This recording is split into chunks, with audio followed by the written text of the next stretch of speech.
الله أكبر الله أكبر الله أكبر الله. السلام عليكم ورحمة الله وبركاته. بسم الله والصلاة والسلام على رسول الله وعلى آله وأصحابه ومن والاه وبعد. Альхамдулиллах. Продолжаем с вами изучение толкования суры Аль-Кахф, пещера. И мы уже приближаемся к ее завершению. Осталось всего 2 страницы, и осталось нам упомянуть одну из великих историй, одну из 4 великих историй и примеров, которые Аллах Субхану ва Тааля нам в этой суре показал. И каждый пример, как мы упомянули еще в начале суры, является ответом на то, как человеку следует проходить испытания, связанные с разными аспектами его жизни.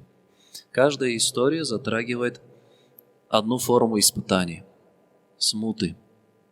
И в этой же истории есть ответ на то, как себя проявить, чтобы это испытание пройти. Первая история была о юношах, которые укрылись в пещере.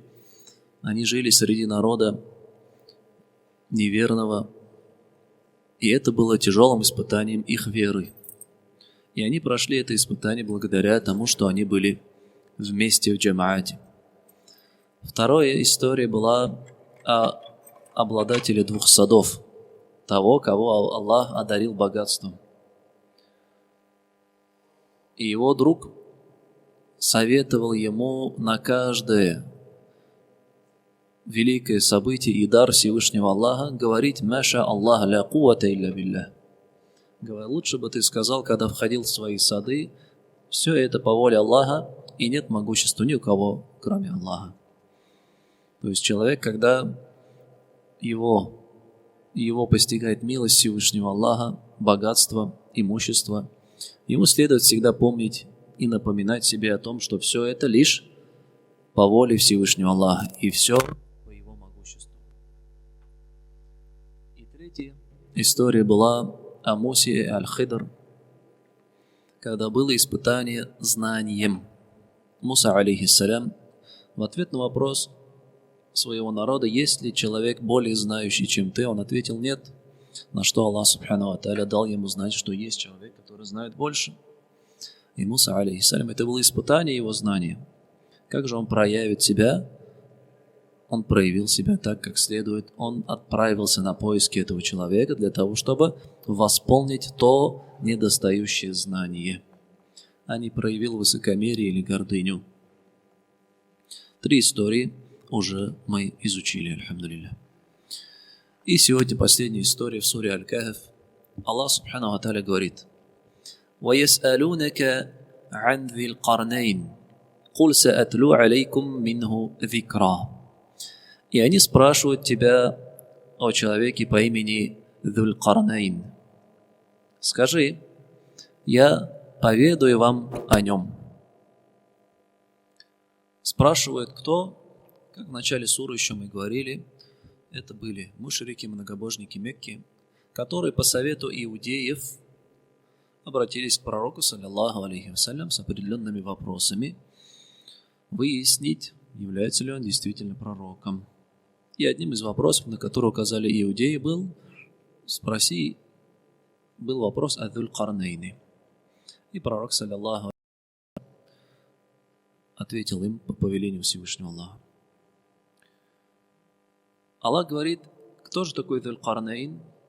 «Инна макканна лаху фил арды ва атайнаху мин кулли шайин сабаба». Мы наделили его властью на земле и дали ему всевозможные причины для достижения своих целей. Мин кулли шайин, от всякой вещи мы ему дали сабаб, причину, средство для достижения желаемого. Для достижения желаемого именно в вопросах власти и правления. Это не значит, что у него была полноценная власть над всем. Нет. То есть Аллах Субханаху ва Тааля дал ему средства и причины для полноправного правления на своей территории, где он находился, и передвигаться по землям для распространения религии Всевышнего Аллаха Субханаху ва Тааля. Что значит вообще имя Дзуль-Карнейн? В переводе означает обладатель двух рогов. Карн – это рог. Карнейн в арабском языке – два рога. Как мы упомянули на одном из уроков, что в арабском языке есть три числа. Единственное число, двойственное число и есть множественное число. Так вот же, здесь карнейн – двойственное число, два рога. Почему он прозван таким образом? Ученые выразили различные мнения.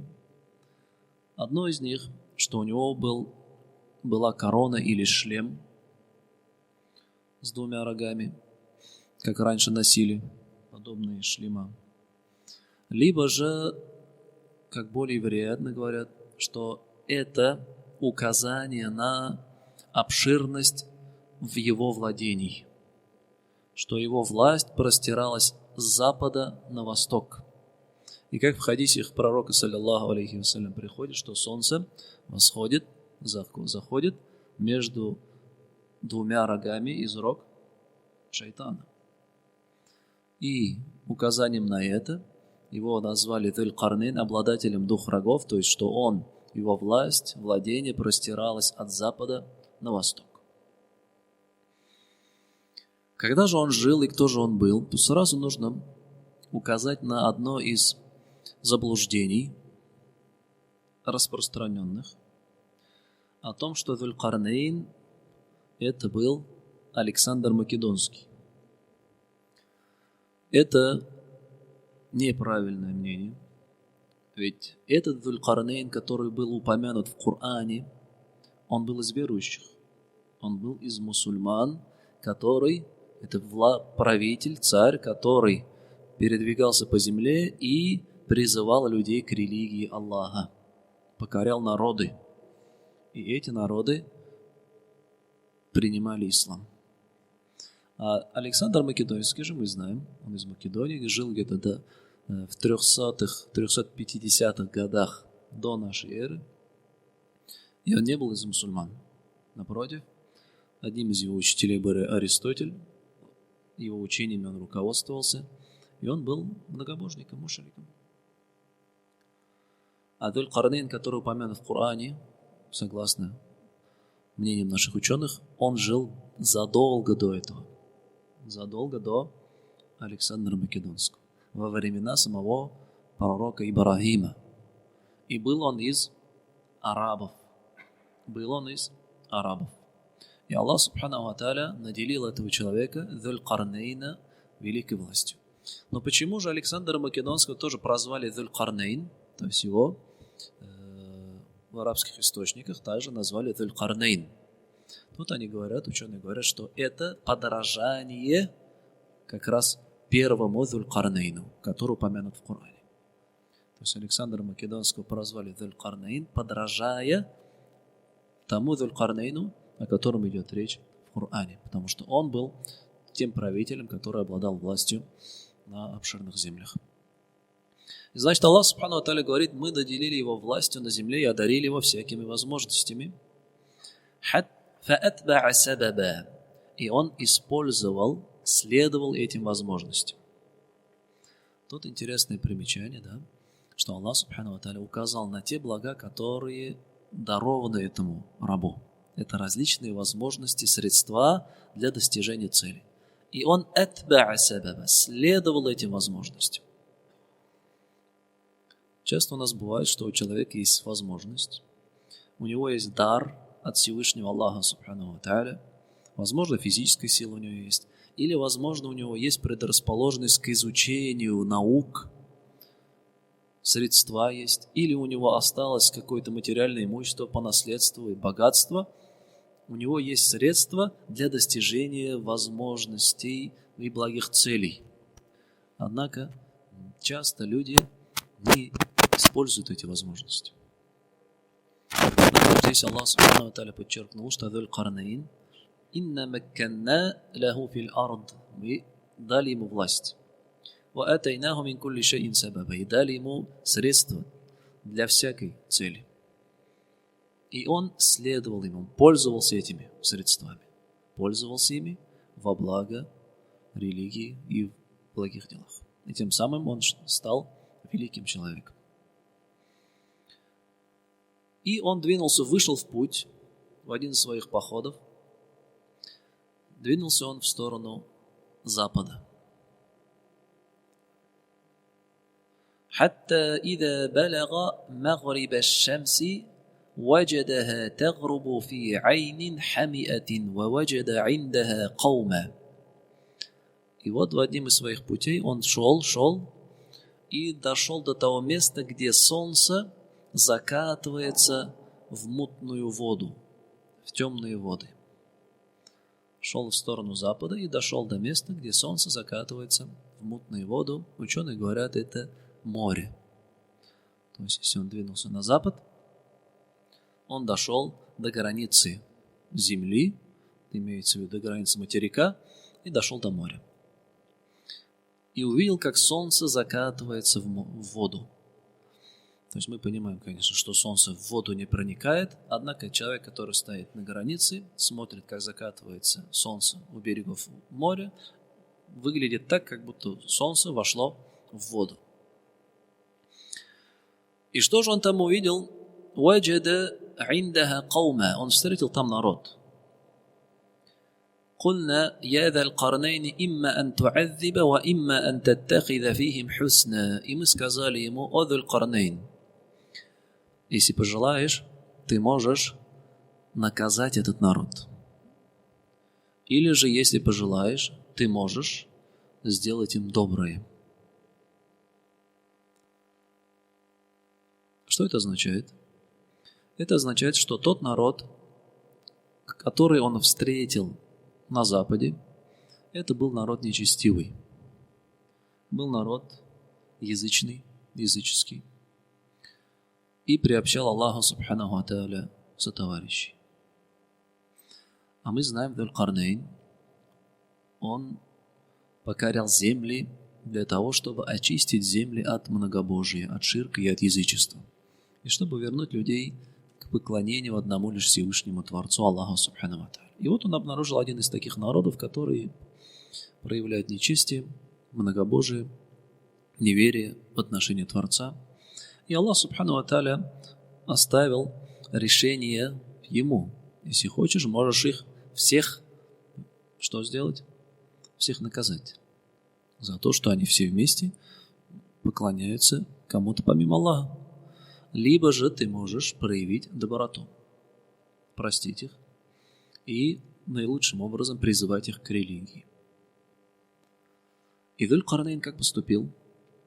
قال أما من ظلم فسوف نعذبه ثم يرد إلى ربه فيعذبه عذابا نكرا وأما من آمن وعمل صالحا فله جزاء الحسنى وسنقول له من أمرنا يسرا.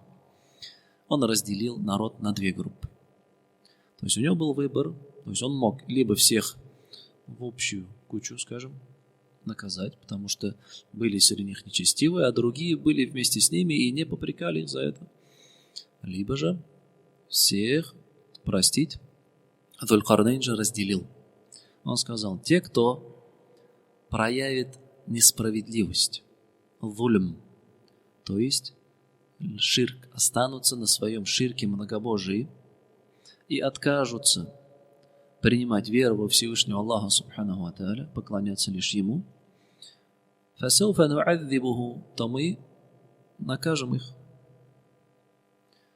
Тут наказание, как ученые-толкователи Корана говорят, может быть разное. Это на рассмотрение правителя. Различные виды наказаний могут быть для того, чтобы человек исправился.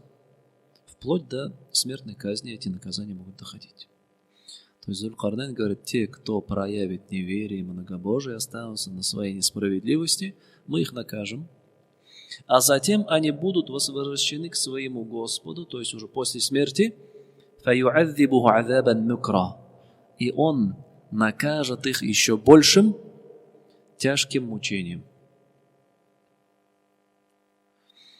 И такова участь людей, не уверовавших во Всевышнего Аллаха Субхану ва Тааля. Что в этом мире они не видят блага, и их в некоторых определенных ситуациях касаются вот эти наказания. И то, что их коснулось наказания в этом мире, не искупит их греха, и они будут подвергнуты еще большим мучениям в следующей жизни. Ведь по законам шариата, если человека накажут за его грех, к примеру, прелюбодея, бывшего в никахе, убьют посредством побивания камней, то он за этот грех уже наказание в следующей жизни не получит, потому что, как в хадисах приходит, наказание в этом мире, то есть худуд, это есть кафара, это есть искупление греха. Но это не касается кого? Неуверовавших. Человека накажут за его преступление в этом мире, и это не освободит его от наказания в судный день. Аллах Субхану ва Тааля и там накажет. А те же, которые уверуют и будут совершать праведные деяния, то их ждет благое, наилучшее воздаяние, то есть райские сады. И мы тоже будем к ним обращаться приветливо и по-доброму.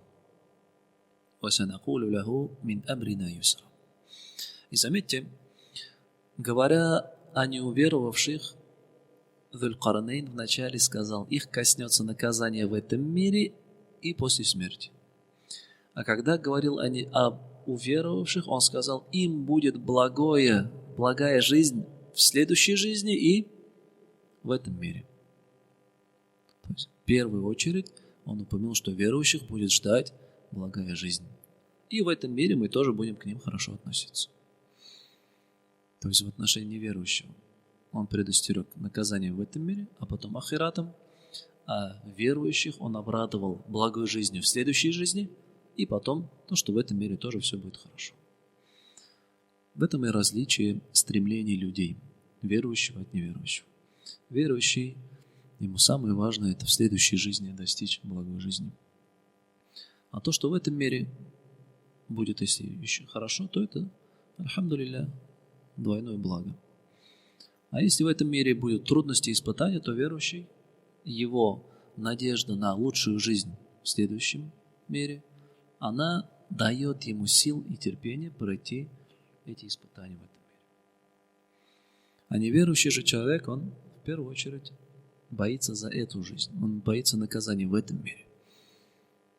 Ведь в следующем он даже не верует. Поэтому здесь его предостерегли именно мучениями и наказаниями в этом мире, потерями тех благ, которыми он обладает в этом мире. И в этом тоже есть определенный урок и одна из мудростей при призыве людей к религии. Также. После того, как он с этим народом пробыл определенное время, он опять использовал те средства, которые ему дарованы, и выдвинулся в путь своим войском и дошел до востока. حتى إذا بلغ مطلع الشمس وجدها تطلع على قوم لم نجعل لهم من دونها سترا. И он двинулся в путь, пока не дошел до места, откуда восходит солнце. И он увидел, что оно восходит над народом, над которым мы не сделали преграду от солнца. Солнце восходит над народом, то есть определенное пустынное место, пустыни на востоке, где живет народ, и который никак не может от солнца укрыться. Нет никаких гор, никаких деревьев, ни больших домов, как приходят. И они определенно, у них свои жилища, где они вынуждены укрываться. То есть тут Аллах Субхану ва Тааля поведал его путешествие на запад и его путешествие на восток, докуда он нашел. كذلك وقد أحطنا بما لديه خبرا. Так мы объемлем знанием то, что касается Зуль-Карнейна. Так мы объемлем знанием то, что касается Зуль-Карнейна. Аллах Субхану ва Тааля знает все подробности, что он увидел, когда пошел на запад, с каким народом там столкнулся, и что он увидел, когда пошел на восток, с каким народом он столкнулся и что там видел, какие события были. И упомянул вкратце историю Зуль-Карнейна. ثم أتبع سببا. Оттуда он двинулся дальше в путь и дошел до места, где два горных хребта, две горы образован между ними проход. Он со всем своим войском, он двигался по земле, и дошел он до места, где две горы, и между ними есть образован проход. И в этой местности он увидел также народ. حتى إذا بلغ بين السدين. До тех пор, пока он не нашел две горы. وجد من دونها قوما. И рядом с этими горами он встретил народ. لا يكادون يفقهون قولا. Который не понимал речей. Этот народ, он не разговаривал на общепринятых языках, его не понимали, они не понимали, их не понимали. Однако, мы знаем, Аллах Субхану ва Тааля дал Зуль-Карнейну различные возможности и средства. И как толкователи Корана говорят, у него были огромные войски, были также и ученые, переводчики, знатоки различных языков, диалектов. И благодаря им он смог найти с ними общий язык. قالوا, и они обратились к нему. Я Зуль-Карнейн, о Зуль-Карнейн. Инна Я'джуджа ва Ма'джуджа муфсидуна фил ард. Воистину народы Я'джудж и Ма'джудж, муфсидуна фил ард. Они распространяют нечестие на земле. То есть мы страдаем от их набегов на нас. Они постоянно нападают, грабят, убивают и таким образом распространяют нечестие и несправедливость. فهل نجعل لك خرجا على أن تجعل بيننا وبينهم سدا. Быть может, мы نجعل لك خرجا, выплатим тебе дань, лишь бы ты огородил нас от них. Они выступили с таким предложением. Народы Я'джудж и Ма'джудж, как говорят, это предки турков и татар. Предки турков и татар, которые, как Аллах Субхану ва Тааля их описал здесь, занимались именно набегами, разбоем, грабежами, убийствами, и таким образом они проживали, находили себе пропитание. Это были такие же люди. В некоторых источниках, не заслуживающих доверия, можно услышать различные мнения о том, что они какие-то великаны, либо же непонятной формы, что у кого-то огромные уши, которыми он накрывается как одеялом, у кого-то там еще какие-то непонятные, да. На это нет абсолютно никаких достоверных указаний. Лишь на что есть достоверное указание, что они тоже из сыновей Адама. То есть Бану Адам, они люди, человечество. Внешние качества, они могут лишь отличаться, то есть, но все равно они остаются людьми, но своим образом жизни таким у них был. Это было нечестие, неверие, многобожие, язычество, разбой, набеги и убийства. И вот этот народ от них очень страдал. Они обратились за помощью к Зуль-Карнейну. И даже предложили ему выплатить дань, денежное вознаграждение. Что сделал Зуль-Карнейн? قال ما مكنني فيه ربي خير فأعينوني بقوة أجعل بينكم وبينهم ردما. То, что даровал мне Аллах, лучше, чем то, что вы мне предлагаете. То есть Аллах, субхану ва тааля, даровал ему, наделил его великой властью, могуществами, различными средствами, возможностями.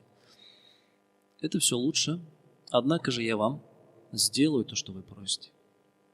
И прошу у вас лишь куа, силу, то есть помощь физическую. Проявите также в этом усердие, поучаствуйте в этом деле, и этого будет достаточно. Я сделаю между ними и вами ограждение, или даже великую стену. Заметьте, они попросили, возможно, ты сделаешь между ними, в арабском приходит саддан, ограждение, оградишь их от нас. Некий забор. Однако, Зуль-Карнейн, я, говорит, сделаю между вами садд, то есть я полностью запечатаю, закрою этот проход между двумя горами. И он это сделал. Как это сделал? Он сказал: «Атуни зубар аль-хадид». Принесите мне куски железа. Значит, железо использовалось в качестве стройматериала. Железные блоки, балки. Из этих блоков металлических была выстроена вот это ограждение, стена. Не камень, да, не кирпич, не песчаные блоки какие-то, не из глины блоки, а именно из металла, из железа. Зубар аль-хадид, куски железа, использовались в качестве кирпичей, стройматериала. И он выстроил между двумя горами вот этот проход, он полностью загородил и сказал: «Калян фуху», раздуйте. То есть вокруг этой местности, где вот эта стена, был разожжен огонь. Для того, чтобы вот эта стена, металлическая стена, она накалилась. Она накалилась. И когда она накалилась, до тех пор, пока он не сделал ее огнем, то есть раскалил этот металл, сказал: дайте мне расплавленную медь, и я полью ее им сверху. Таким образом, вот этот покрасневший раскаленный металл был сверху залит еще и расплавленный медью. То есть Зуль-Карнейн построил вот это ограждение, закрыл проход между двумя горами неприступной металлической стеной. И дальше говорит: и Аллах субхану ва тааля говорит: и они не смогли пройти над этой преградой. Не смогли на нее взобраться никак. Ведь она что? Полностью гладкая, как говорят толкователи Корана. Это полноценная, монолитная, металлическая, гладкая поверхность, на которую ничто не вбить и никак не перелезть, потому что она огромная, высокая. И не смогли ее также что сделать? Пробить. И таким образом Яджудж, эти народы, они остались на другой стороне этой преграды. А их другие же потомки из их народа, это уже современное, получается, поколение турков, турецких народов. Однако, Зуль-Карнейн тогда сказал: «Хаза рахматун мир Рабби». После того, как они совершили данное великое действие, сделали строение, невиданное до этого, он сказал, что сказал Зуль-Карнейн? «Хаза рахматун мир Рабби». Это милость моего Господа.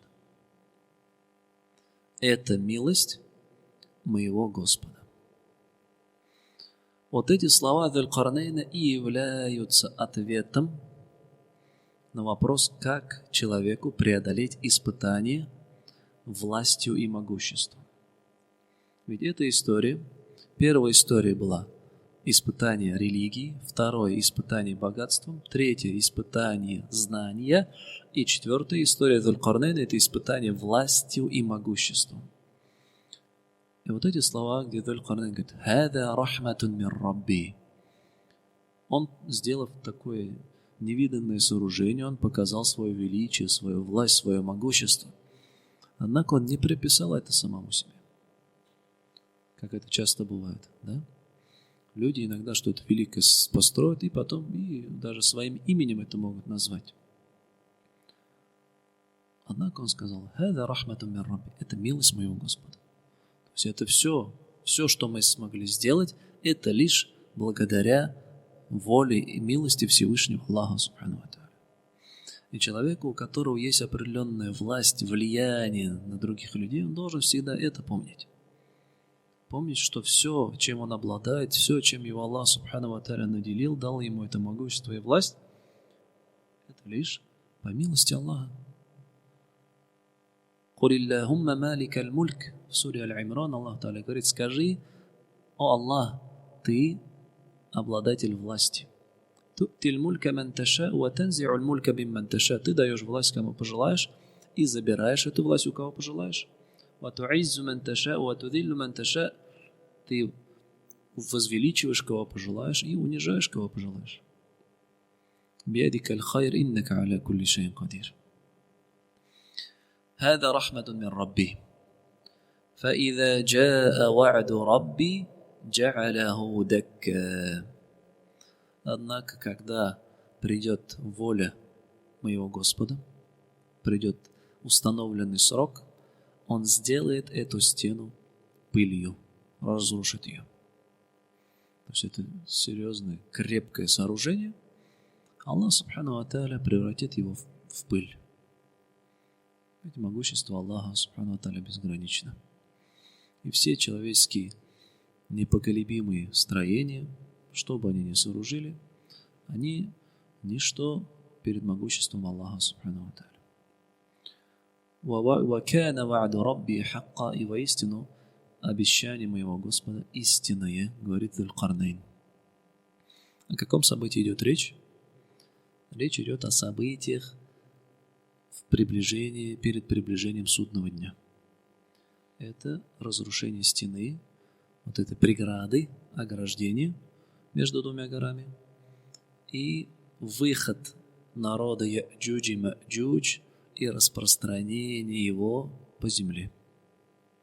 Это одно из 10 великих признаков наступления судного дня. Как пророк, саллаллаху алейхи вассалям, нам их упомянул, среди которых мы знаем появление Даджаля, антихриста, называют по-русски. Это дабба, животное. Это духан, дым, который накроет весь мир. Это приход Иса, алейхиссалям, Исы, сына Марьям. Это 3 провала земли, каждый из которых считается за великий признак судного дня. Это восход солнца с запада и огонь, который погонит людей к месту воскрешения, к махшар, к месту сбора. И 10, как мы сказали, это выход народа Я'джудж и Ма'джудж. Когда они выйдут после смерти Даджаля во времена Иса, алейхиссалям, и будут распространять свое нечестие, разбой на всей земле. На этом завершается у нас история Зуль-Карнайна. Касательно того, кто же он был, ученые более, скажем так, склонны к мнению, что он был великим царем-человеком. Он не был ни пророком, он не был ни ангелом. Даже в некоторых высказываниях, что говорят ангел.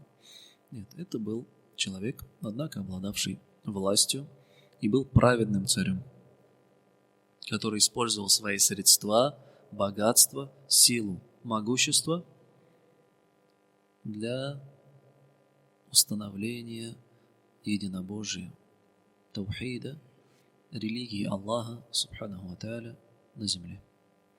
И посвятил себя этому, путешествуя с запада на восток. И его владение было великим. На этом завершим. Субханак Аллахумма ва бихамдик. Ашхаду ан ла илляха илля анта. Астагфирука ва атубу илейк. Ассаламу алейкум ва рахматуллахи ва баракатух. Аллаху акбар, Аллаху акбар, Аллаху